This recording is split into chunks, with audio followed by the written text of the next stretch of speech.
Now in this video, let's take a look at how we can stop the side button from ending your calls on the iPhone. Of course, let's get started. So it is technically a feature which can be found and managed in the settings app. So just open up the settings like this, make sure you come back and just you are on the main page like I am right now, and from the main page selection, click on accessibility. It is marked by this person in a in a circle on a blue background. So in there, find the touch section. So click on this, and closer toward the bottom, we have a toggle called prevent lock to end call. And as you can see, based on the little description, it prevents the side button from ending the current call.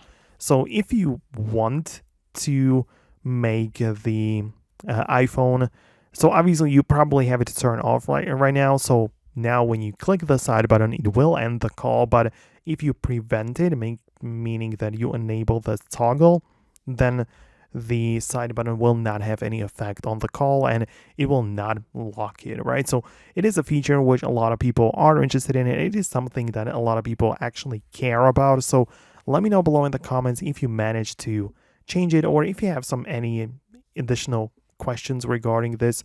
Most definitely let me know about that. Thanks a lot for watching, and I'm gonna catch you in the future tutorials.